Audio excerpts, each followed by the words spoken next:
मुख्यमंत्री भुजनलाल शर्मा का आज का प्रस्तावित कार्यक्रम। मुख्यमंत्री भुजनलाल शर्मा आज पाली जाएंगे। आज उनका पाली दौरा रहने वाला है। भाजपा प्रदेशाध्यक्ष मदन राठौड़ के बेटे के विवाह समारोह में मुख्यमंत्री भुजनलाल शर्मा यहां शामिल होंगे। विवाह समारोह में मुख्यमंत्री भुजनलाल शर्मा वर वधू को आशीर्वाद देंगे।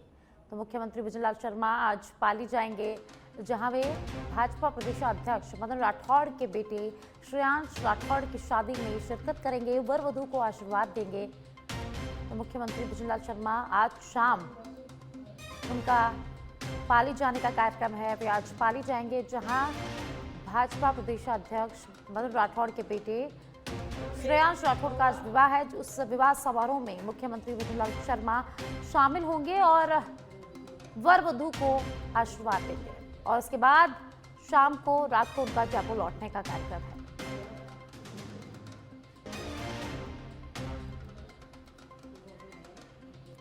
संसद के शीतकालीन सत्र की कल से शुरुआत होने वाली है। 1 दिसंबर से 19 दिसंबर तक शीतकालीन सत्र चलेगा। 19 दिन में पूरे सत्र के दौरान 15 बैठकें होंगी। सत्र में एटॉमिक एनर्जी बिल समेत 10 नए बिल पेश हो सकते हैं। प्राइवेट कंपनियों को भी न्यूक्लियर पावर प्लांट लगाने की अनुमति यहां पर मिल सकती है। दूसरी तरफ एसआईआर मुद्दे पर सरकार को घेरने की विपक्ष इस दौरान कोशिश करेगा। शीतकालीन सत्र को लेकर आज आयोजित होगी सर्वदलीय बैठक। संसद कार्य मंत्री किरेन रिजिजू फ्लोर लीडर्स से बातचीत करेंगे। सदन के सुचारू संचालन के लिए विपक्ष से सहयोग मांगेगी सरकार। दोनों सदनों की कार्यवाही में पूरे तरह से हिस्सा लेने की भी यहां अपील की जाएगी। तो शीतकालीन सत्र की कल से शुरुआत होने वाली है और आज इसको लेकर सर्वदलीय बैठक भी होगी। तो 1 दिसंबर से 19 दिसंबर तक संसद का शीतकालीन सत्र चलेगा और इस दौरान कई विधेयक पेश होंगे और एसआईआर मुद्दे पर विपक्ष सरकार को कार्रवाई में घेर सकेगा। आज संसद में सर्वदलीय बैठक और सर्वदलीय बैठक आज होगी। शीतकालीन सत्र को लेकर आम सहमति बनेगी। कल से शुरू होगा संसद का शीतकालीन सत्र और इसके चलते आज सर्वदलीय बैठक होगी। शीतकालीन सत्र में कई बिल पेश करेगी सरकार।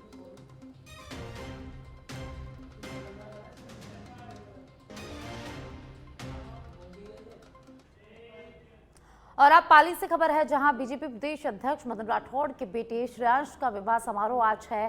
केंद्रीय पर्यटन मंत्री गजेंद्र सिंह शेखावत पाली पहुंचे, जहां केंद्रीय पर्यटन मंत्री गजेंद्र सिंह शेखावत का मदन राठौड़ ने स्वागत किया, अगवानी की। और राठौड़ के बेटे की शादी में सभी लोग शिरकत करेंगे। श्रेयांश राठौड़ के निकासी समारोह में केंद्रीय मंत्री ने हिस्सा लिया और उनको आशीर्वाद भी दिया। शाम को मुख्यमंत्री भुजनलाल शर्मा, राज्यपाल भी इस शादी में शिरकत करेंगे। शेखावत ने मदन राठौड़ के बेटे के विवाह समारोह में शिरकत की है। श्रेयांश राठौड़ के निकासी समारोह में केंद्रीय मंत्री ने हिस्सा लिया है और उनको आशीर्वाद भी दिया है। तो आज बीजेपी प्रदेशाध्यक्ष मदन राठौड़ के बेटे श्रेयांश राठौड़ की शादी है। इसमें केंद्रीय मंत्री गजेंद्र सिंह शेखावत पाली पहुंच चुके हैं। शादी में शामिल होने के लिए पाली पहुंचे। इसके साथ ही शाम को मुख्यमंत्री भुजनलाल शर्मा भी पाली जाएंगे और इसी के साथ राज्यपाल का भी आज पाली जाने का कार्यक्रम है, जहां वे बीजेपी प्रदेश अध्यक्ष मदन राठौड़ के बेटे की शादी में शिरकत करेंगे।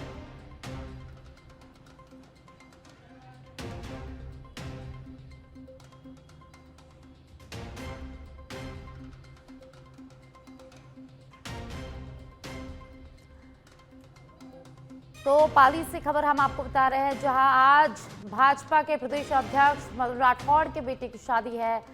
केंद्रीय पर्यटन मंत्री गजेंद्र सिंह शेखावत पाली पहुंच चुके हैं और शादी में शिरकत उन्होंने की है। पाली पहुंचने पर मदन राठौड़ ने केंद्रीय मंत्री का स्वागत किया और शाम को मुख्यमंत्री भुजनलाल शर्मा और राज्यपाल हरिभाऊ बागड़े भी शादी में शिरकत करने के लिए जाएंगे।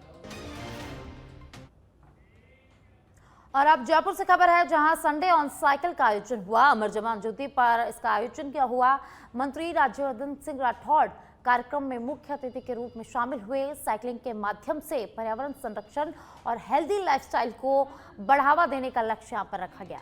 तो संडे ऑन साइकिलिंग का आज आयोजन हुआ। जयपुर के अमर जवान ज्योति पर कार्यक्रम का आयोजन हुआ, जहां पत्रकारों के साथ मंत्री राज्यवर्धन सिंह राठौड़ ने भी साइकिल चलाई। मंत्री राज्यवर्धन सिंह राठौड़ इस कार्यक्रम में बतौर मुख्य अतिथि के रूप में शामिल हुए।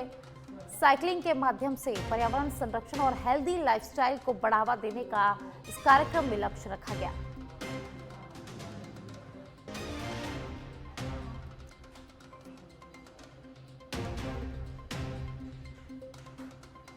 हाँ, तो संडे ऑन साइकिल का आज जयपुर में आयोजन हुआ है। जयपुर के अमर जवान ज्योति में इसका आयोजन हुआ है। तो आज संडे ऑन साइकिलिंग का आयोजन हुआ। मंत्री राज्यवर्धन सिंह राठौड़ इस कार्यक्रम में शामिल हुए। पत्रकारों के साथ उन्होंने साइकिल चलाई। बतौर मुख्य अतिथि के रूप में वे कार्यक्रम में शामिल हुए हैं और देखिए साइकिल चलाते भी वो नजर आ रहे हैं। पत्रकारों के साथ उन्होंने साइकिल चलाई है। गढ़ी के शीतला माता मंदिर के पास रात तकरीबन 12 बजे दो हाईवे के पास अचानक असंतुलित होकर कार जा गिरी। अचानक तेज आवाज आने से आसपास के लोग घटनास्थल पर पहुंचे और दोनों चालकों को बाहर निकाला गया। बता दें कि गनीमत रही कि कोई बड़ा हादसा यहां पर नहीं हुआ, सभी लोग सुरक्षित हैं। स्थानीय लोगों का कहना है कि इस जगह पर पूर्व में भी कई हादसे हो चुके हैं। उसका मुख्य कारण है कि अर्थुना की ओर से आने वाले वाहन धारियों को मुड़ाव का अंदाजा नहीं होता और वाहन सीधा अनियंत्रित होकर गड्ढे में जा गिरता है। इस मुड़ाव पर ना तो कोई स्पीड ब्रेकर है और ना ही किसी प्रकार का सांकेतिक बोर्ड, तो इस कारण यहाँ पर हादसे होते हैं। तो गढ़ी से खबर है जहां सड़क हादसा हो गया।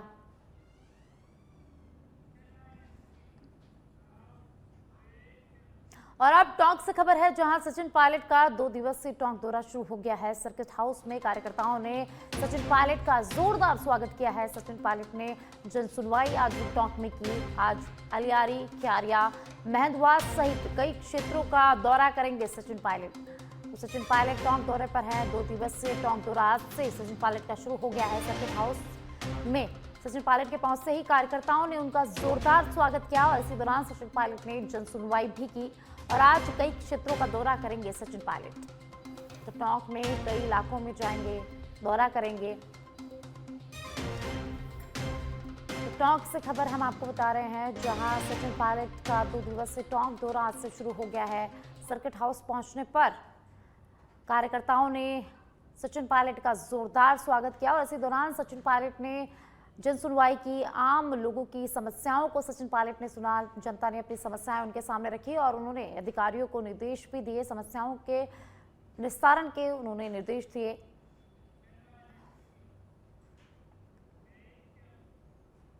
और अब कोटा के इटावा से खबर है जहां कोटा श्योपुर स्टेट हाईवे पर भोपालगंज के ग्रामीणों ने जाम लगाया। नवगठित सनमानपुरा पंचायत से जोड़े जाने से नाराज ग्रामीणों ने जाम लगाया है। चक्का जाम को लेकर ग्रामीणों ने प्रशासन को अल्टीमेटम भी दिया है। तो कोटा श्योपुर स्टेट हाईवे पर भोपालगंज के ग्रामीणों ने जाम लगा दिया है। नवगठित सनमानपुरा पंचायत में जोड़े जाने से नाराज ग्रामीणों ने रोड को जाम कर लिया। चक्का जाम को लेकर ग्रामीणों ने यहाँ प्रशासन को अल्टीमेटम भी दिया है। तो कोटा के इटावा से खबर है जहां ग्रामीणों ने चक्का जाम कर लिया। कोटा श्योपुर स्टेट हाईवे पर भोपालगंज के ग्रामीणों ने जाम लगाया है। नवगठित सनमानपुरा पंचायत में जोड़े जाने से नाराज ग्रामीणों ने यहां पर जाम लगाया है। वहीं प्रशासन को अल्टीमेटम भी ग्रामीणों ने दिया है।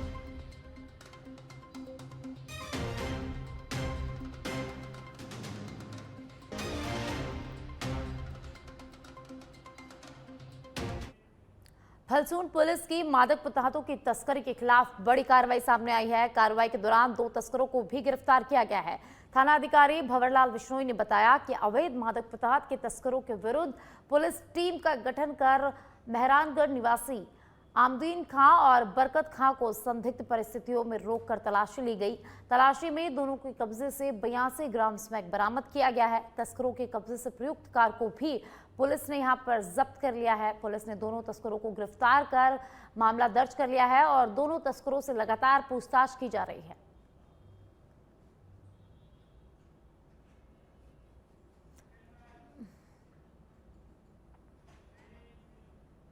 डीडवाना जिले ने शिक्षा विभाग से बड़ी उपलब्धि हासिल करते हुए 1000 से अधिक राजकीय विद्यालयों को भूमि पट्टे जारी कर दिए हैं।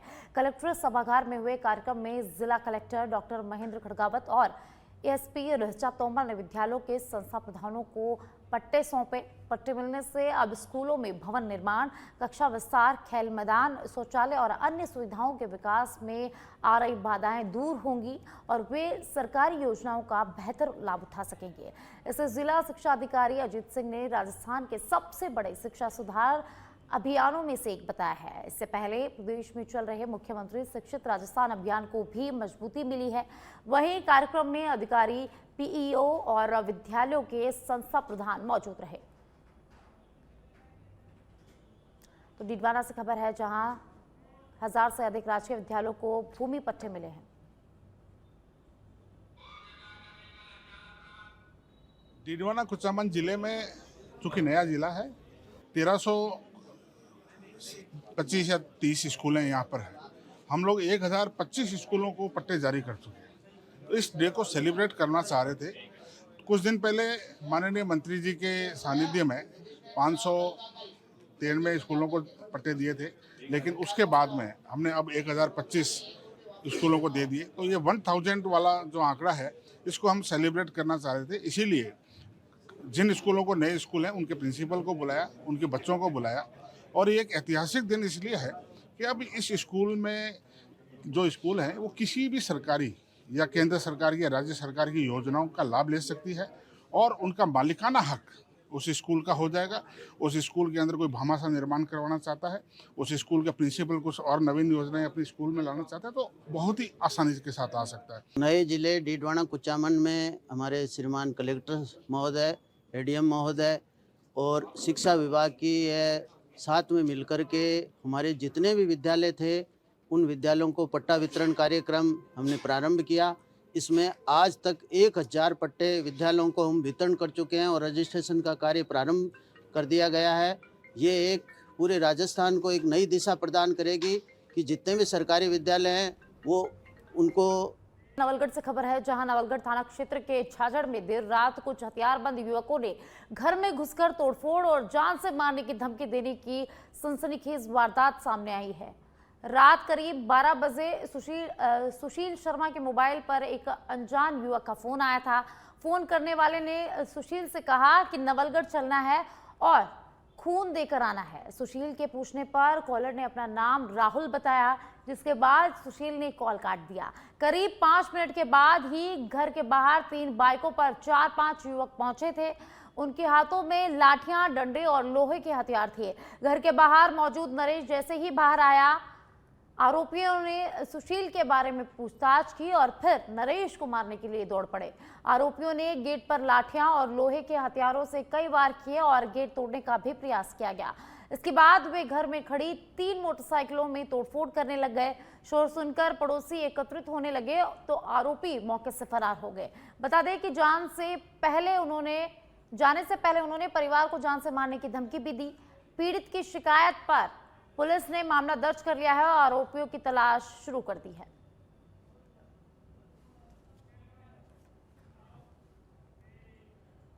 पिलानी के पास लिखवा गांव में शराब ठेके पर हुई फायरिंग मामले में पुलिस को बड़ी सफलता मिली है। रंगदारी के लिए की गई इस फायरिंग के दोनों मुख्य आरोपी गिरफ्तार कर लिए गए हैं। पुलिस ने दिल्ली, रोहतक, हिसार समेत कई जगहों पर 500 से ज्यादा सीसीटीवी फुटेज खंगालकर आरोपियों तक पहुंच गई पुलिस और उन्होंने आरोपियों को गिरफ्तार कर लिया। पहले हिमांशु जाट और पंकज पकड़े गए थे।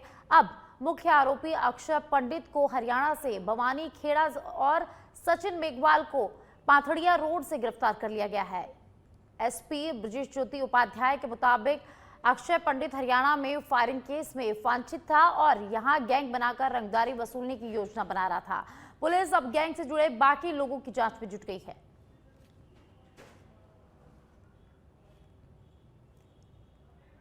इसको लिखवा गांव में शराब ठेके पर 2 लोग आते हैं बाइक पर और फायरिंग करके भाग जाते हैं और उसके बाद एक पर्ची छोड़ के जाते हैं जिसमें बोला गया था कि यहाँ या तो हमें मंथली दो या तो हमें 1 लाख रुपए दो या हिस्सेदारी दो ठेके में। इस घटना को हमने बड़ी गंभीरता से लिया था। घटना जैसे घटित हुई मेरे द्वारा स्वयं और जितने भी मेरे अधिकारी हैं, एडिशनल एसपी, सीओ, सबके द्वारा घटनास्थल का निरीक्षण किया गया था। इस घटना का ये घटना जब हुई उसके बाद से हमारी जो सर्कल की सारी टीमें हैं वो दिन रात एक करके काफी दिनों से हमने 6 दिन के अंदर सारे जो मुलजिम हैं इस घटना में उनको ले आए। हमने जो 2 मेन शूटर हैं आज उनके लिए ये ब्रीफ आबू रोड शहर थाना क्षेत्र के नेशनल हाईवे 27 पर भीषण सड़क हादसा सामने आया। सुबह करीब 8:30 बजे उदयपुर से गुजरात की ओर जा रही कार अनियंत्रित होकर पहले डिवाइडर से टकराई और उसके बाद विद्युत पोल से टकराकर हाईवे के सड़क किनारे पलट गई। कार की टक्कर से हुए हादसे के बाद तेज धमाके को देख आसपास के लोग मौके पर पहुंचे। सड़क हादसे में कार में सवार करीब 2 महिला सहित 4 लोग घायल हो गए हैं। सूचना के बाद NHAI की रूट पेट्रोलियम टीम मौके पर पहुंची और साथ ही घटना की जानकारी मिलने पर शहर पुलिस और 108 एम्बुलेंस भी मौके पर पहुंचे। पुलिस ने मामले को लेकर घटना का जायजा लिया तो वहीं एम्बुलेंस की मदद से सभी घायलों को आकरा भट्टा उप जिला अस्पताल में भर्ती कराया गया है, जहां उनका इलाज जारी है।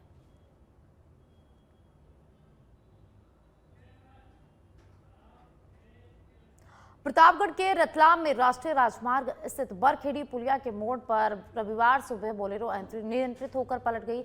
हादसा इतना भीषण था कि वाहन पूरी तरह से इस हादसे में क्षतिग्रस्त हो गया, लेकिन सौभाग्य से चालक सुरक्षित बाहर निकल गया।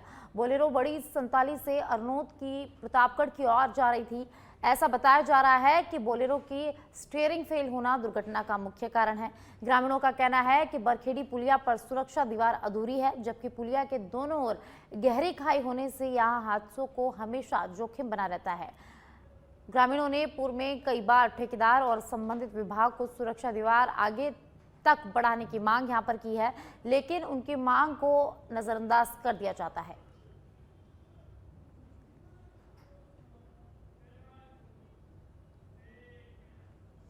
इटावा से खबर है, जहां भोपालगंज के ग्रामीण शहनाली गांव के पास कोटा शोपर स्ट्रीट हाईवे 70 पर अपनी मांग को लेकर सड़क पर बैठ गए हैं और जाम लगा लिया है। ग्रामीणों का कहना है कि भोपालगंज को पहली सूची में नवगठित पंचायत बनाया गया था, लेकिन बाद में इसे नई सनमानपुरा पंचायत से जोड़ दिया गया है। ग्रामीणों की मांग है कि या तो भोपालगंज को पंचायत का दर्जा दिया जाए, इसे वापस तालाब पंचायत में शामिल किया जाए। फिलहाल जाम की वजह से सड़क पर वाहनों की आवाजाही बाधित हो रही है। तो भोपालगंज से खबर है, जहां ग्रामीणों ने चक्का जाम कर लिया, सड़क जाम कर ली है।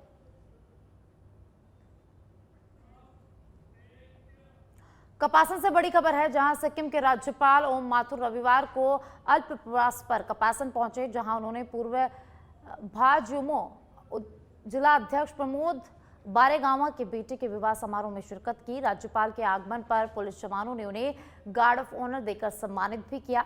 इस अवसर पर राजस्थान के सहकारी मंत्री गौतम दत्त, चित्तौड़ सांसद सीपी जोशी, कपासन विधायक अर्जुन लाल जीनगर सहित कई जनप्रतिनिधियों और अधिकारियों ने पुष्पगुच्छ भेंट राज्यपाल का स्वागत किया, अभिनंदन किया। तो कपासन से खबर है, जहां सिक्किम के राज्यपाल ओम माथुर कपासन पहुंचे, उन्हें गार्ड ऑफ ऑनर देकर कपासन में सम्मानित किया गया और इस दौरान कई नेता मंत्री शामिल रहे।